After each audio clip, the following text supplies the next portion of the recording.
Here with a new episode of Chordplay, and this is the Chords of Saxon, and this episode kicks off the month of October, which is metal month here on my channel, and I've had a ton of requests for Saxon. I mean, like 50 or something. Definitely dozens and dozens of requests for sure. And these guys are essential. You know, Saxon definitely is leaders of the new wave of British heavy metal, which erupted, somewhere in the late 70s into the early 80s, right alongside bands like Judas Priest, Iron Maiden, Hawkwind, Motorhead, Budgie, Diamond Head. I mean, definitely that wave of British heavy metal was essential, very influential, and very important, too. And they've been on the scene, they formed in 1975 in England. They've released 23 studio albums, 11 live albums, various compilations over the years, influenced everybody. They've influenced Motley Crue, Pantera, Metallica, Megadeth, Overkill, King Diamond, Slayer. I mean, you name it. Saxon's influence is everywhere. And definitely both guitarists Graham Oliver and Paul Quinn led the charge, in the guitar department. I think Paul actually retired from touring this year, but Saxon's still active and an essential metal band.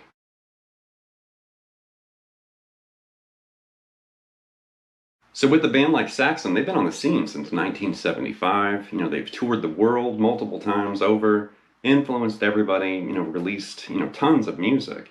But one of my favorite, chunks or, areas in their career is the fact they directly influenced the movie This Is Spinal Tap, which I love Spinal Tap. Christopher Guest, Michael McKean, Harry Shearer, those guys are hilarious and legends.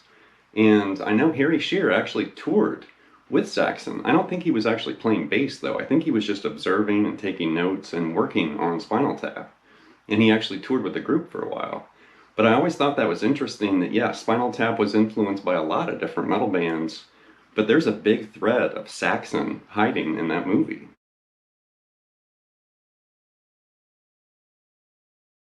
So the music and chord-based examples in this episode came from 4 different Saxon albums, and they've released 23 studio albums, like I mentioned earlier, and that's a lot of music. So I kind of got locked on to that early, very influential, the early stuff, basically.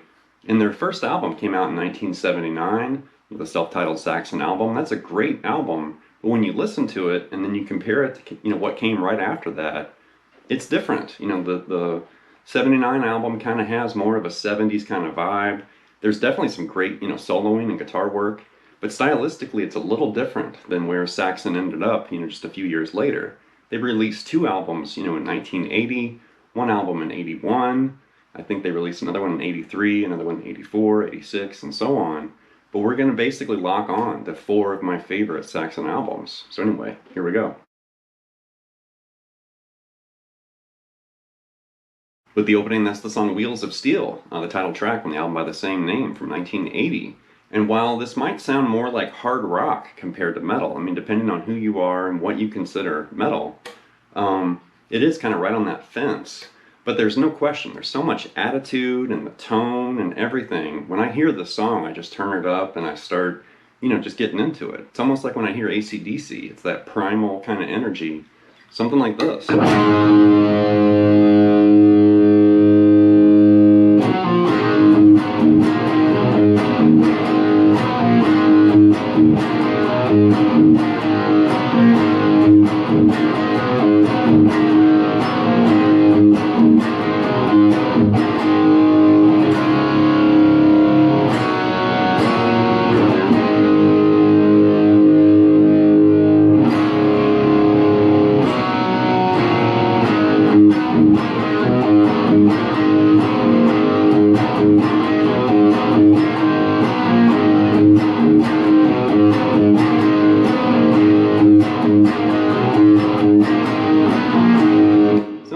that. So it's this aggressive and obnoxious, just rock out riff. It kind of reminds me of Cat Scratch Fever, but mixed up, differently.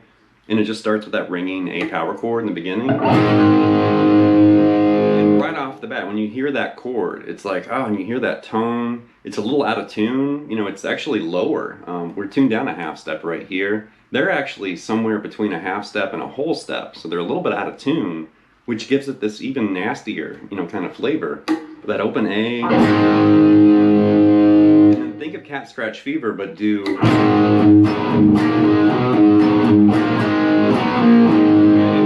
like that.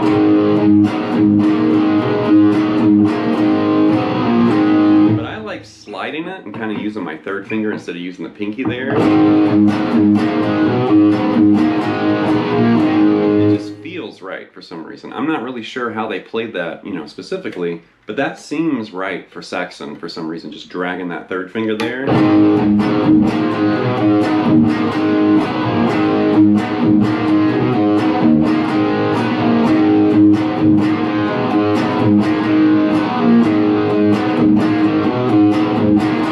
a huge, D5 over A, C sus2 to a G over B, and then that G into an A power chord. Let that ring, and then do it again, the D, C sus2, G over B, and then it goes right back to the riff.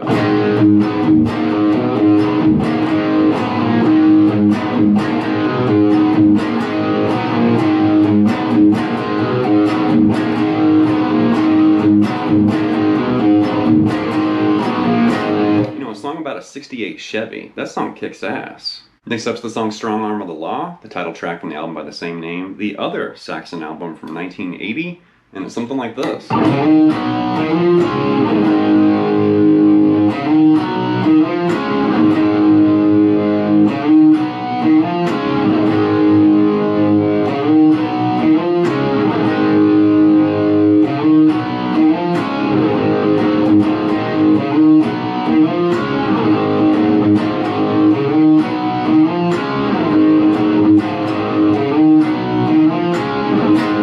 Basic, but we're doing these chord slides, this D and the E, and then it's a C over E like that, and then slide that E to F sharp and grab that part of D right there. And we've looked at this before where, a lot of times power chords are just played all together, and it's kind of a lost art, but definitely a lot of early hard rock and metal, you were separating notes of power chords, and Saxon does that a lot. So right there, do the slide and then the chords separate. So don't let it ring like that. Do it separate. Like that. And then just an A power chord.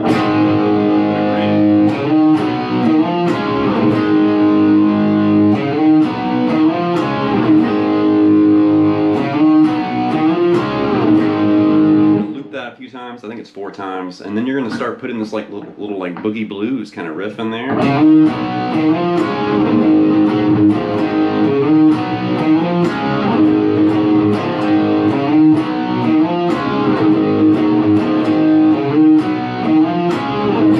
Really cool song, a basic riff, but it totally just rocks out. Next up's the song Princess of the Night from the album Denim and Leather from 1981, and you can totally hear that early metal influence hiding in this riff. Like this. So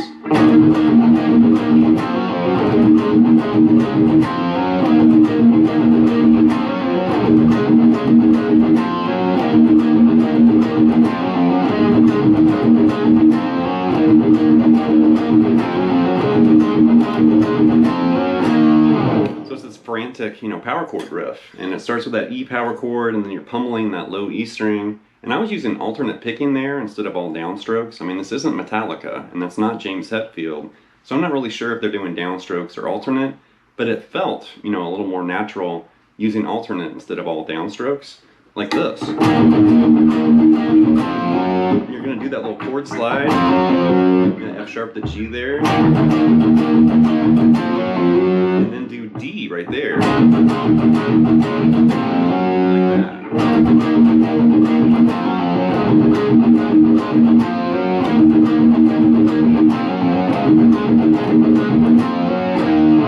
Cool song, short and sweet, but that's a really cool riff. Next up's the song 747, Strangers in the Night, from the album Wheels of Steel, and the first half is this power chord riff, and then the second half there's this really interesting chord part with the guitar and the bass. We'll get there, but something like this.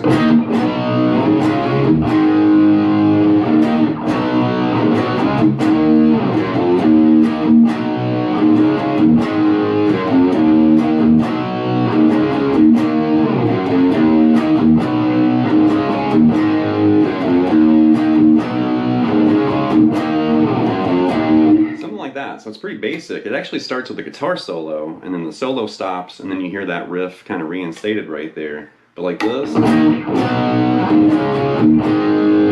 That E to C, D to A power chords, and then it's E to C, and then slide C to D, and then slide D to E. And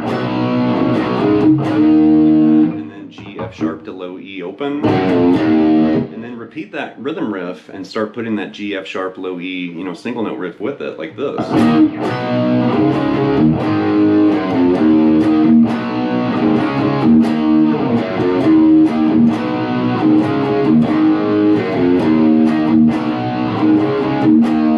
And then for the change, like where the guitar and the bass are playing together, for the next part, the guitar is really just doing this.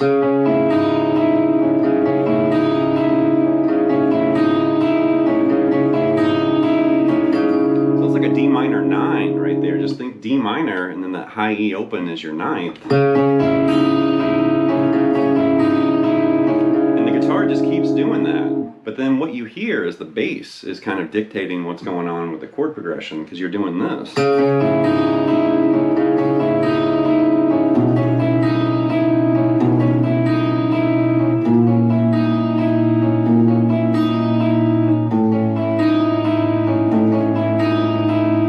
Starts with that D minor 9,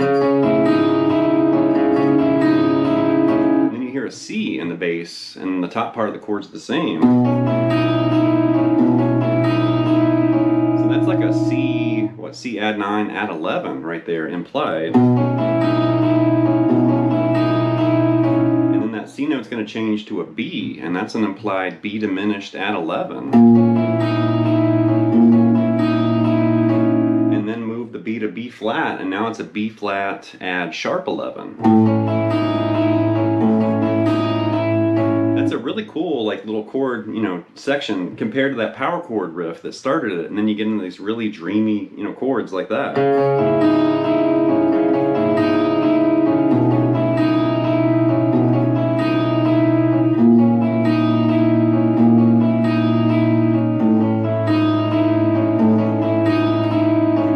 Pretty sure the guitar is just staying right there the whole time. But check that song out, that's a great tune. Next up's the song Never Surrender from the album Denim and Leather, and this is definitely an early example of a screaming pinch harmonic. And there might be an earlier example than this, maybe somewhere in the 70s, but this is early. You gotta think this is before John Sykes with Whitesnake, before Zakk Wylde, and all your pinch harmonic, screamers out there. This is pretty early, like this.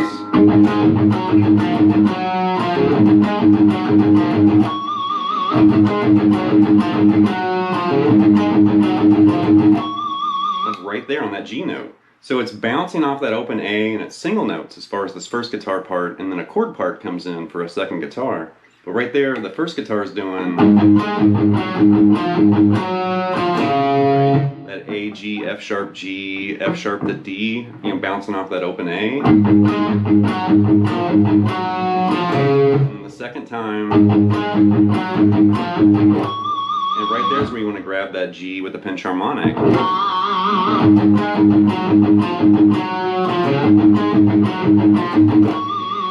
And then a second guitar comes in. So I'm going to loop this with the MXR clone looper. Here's guitar 1 with the screaming pinch harmonic. Here's guitar 2.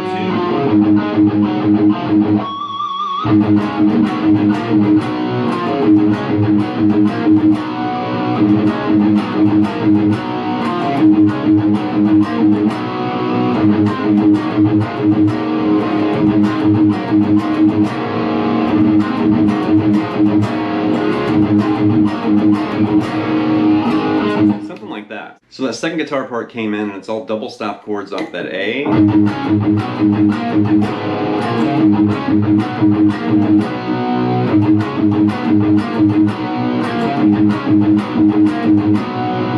that.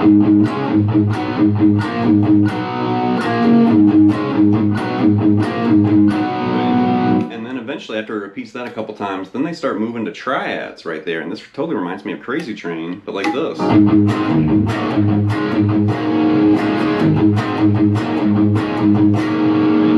A to G over A, D over A, back to G over A.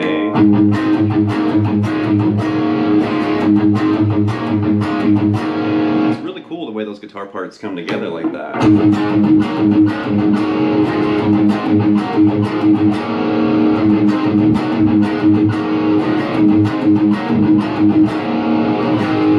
Next up's the song Dallas 1 p.m. from the album Strong Arm of the Law. I think this is one of my favorite Saxon songs for sure. It's about the JFK assassination, which is why it's called Dallas 1 p.m. There's actually 3 guitars eventually, you know, for this riff. And it actually starts with a bass. The bass is just doing this. There's the open A. So that's the bass, and then eventually you hear everything come in. So I'm going to try to recreate this. Hopefully I'm not going to screw it up. So here's guitar 1, just that open A, and I'm going to try to layer the guitar parts. So here we go.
That. So it starts with that open A, it's actually the bass in the beginning. And then you hear guitar 1 come in like this. It's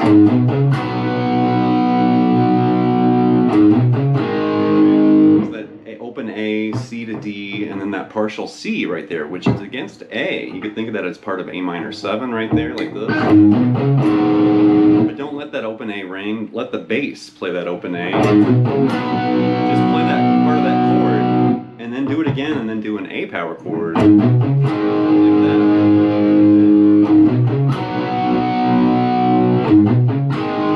Back and forth. And I don't think even for that A power chord, I think it's just the fretted notes that are being played there. Definitely Saxons are masters of kind of separating the notes of the chords they're playing. And then that's looped together with that open A. Guitar 2 comes in and just plays that open A with the bass. So what I've looped right there is actually guitar 1 and guitar 2, and then a third guitar comes in with that.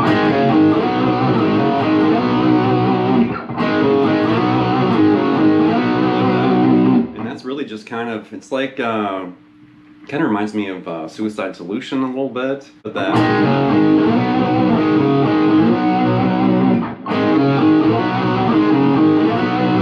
Combination with those other guitar parts.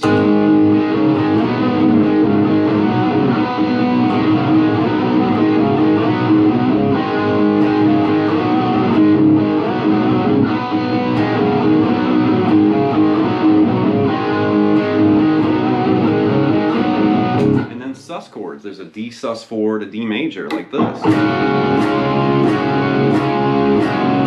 And just play a ringing A power chord right there.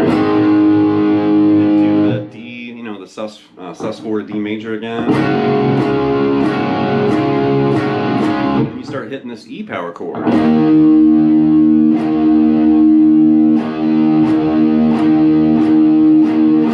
And right there, it goes right back to everything rocking out.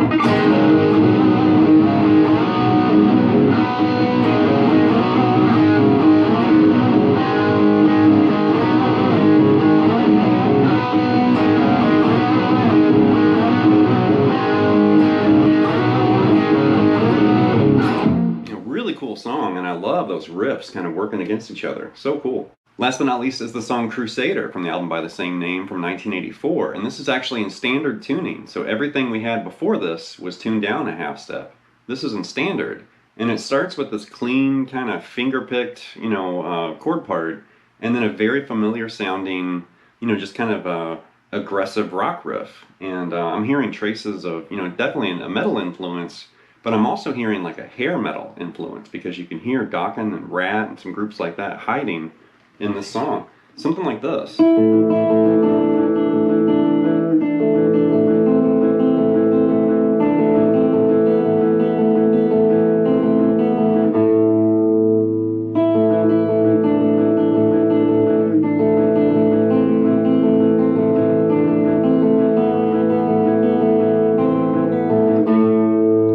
There.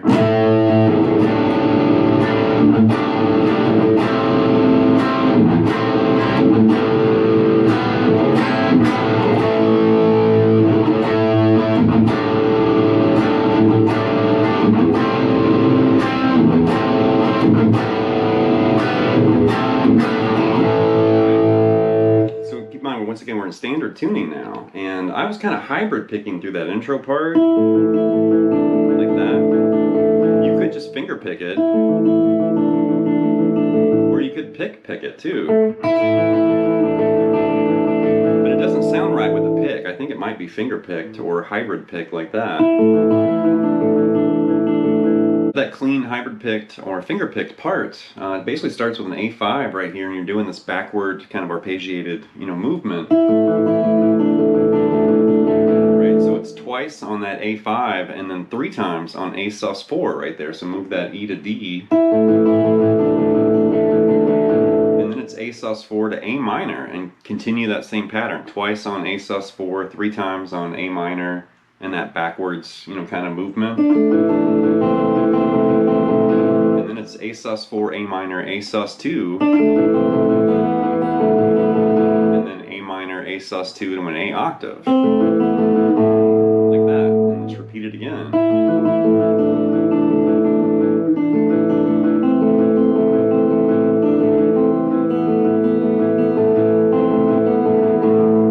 And you hear some like hits, with the drums and a distorted guitar, and then eventually you hear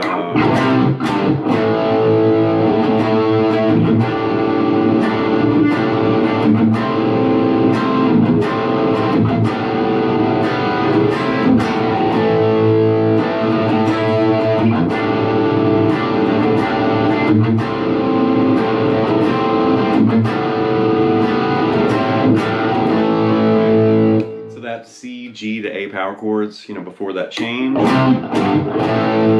And this riff totally has that 80s kind of, hair metal kind of sound. It reminds me of like Dokken and Rat and some groups like that. That A5, that A5's actually moved back to, it's like a G5 over A. And since that A's still ringing, you could relate that to A. That's like an A7 sus4 right there, like this. Do that again. Right there, move that D back to a C, and that's an implied A minor 7, like that.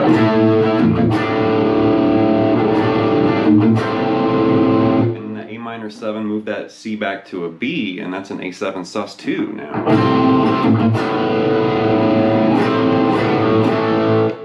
Minor 7, A7 sus2 to an A power chord. Do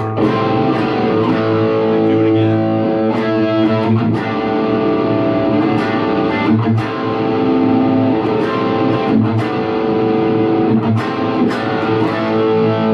Really cool song, and I like that riff too. It's really cool. All right, that's going to wrap this episode of Chordplay with the Chords of Saxon. Definitely this episode was long overdue. I saw the requests kind of piling up over the last few years or whatever, and I thought, man, I totally have to do some Saxon soon.